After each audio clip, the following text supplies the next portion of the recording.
नमस्कार दर्शकों, आप देख रहे हैं मुंबई आउटलुक। मैं पायल झा।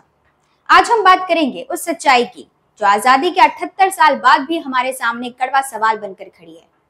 भारत में गरीबी।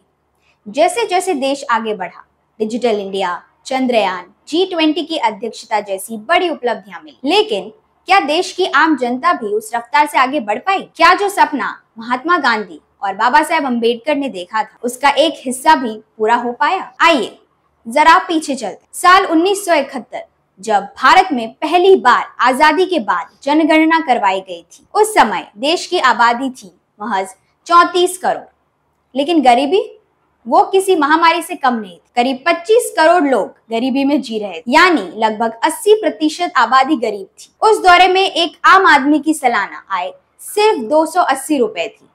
1956 में BS मिन्हास कमेटी ने गरीबी को लेकर पहली बार एक रिपोर्ट सौंपी, जिसमें बताया गया कि देश में 21.5 करोड़ लोग गरीबी रेखा के नीचे जी रहे थे। अब आइए जरा वर्तमान की तस्वीर भी देख लेते हैं। देश की जनसंख्या आज 140 करोड़ के पार पहुंच चुकी है। प्रति व्यक्ति सालाना आय अब 1.30 लाख रुपए के आसपास है। लेकिन क्या इससे गरीबी मिट गई? सरकार के अनुसार गरीबी की पहचान इस बात से होती है, शहर में कोई व्यक्ति 47 रुपए से कम और गांव में 32 रुपए से कम रोजाना खर्च कर रहा है तो वह गरीब है।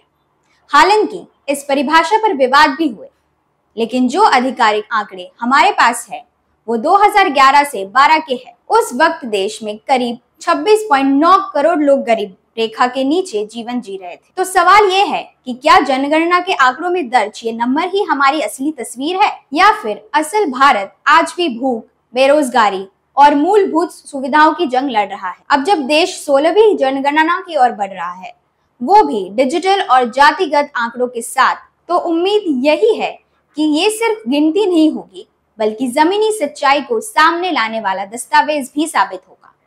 आपके क्या विचार है? क्या आप मानते हैं कि भारत से गरीबी मिट चुकी है, या अब भी ये हमारी सबसे बड़ी चुनौती है? ऐसे ही खबर जानने के लिए देखते रहिए मुंबई आउटलुक।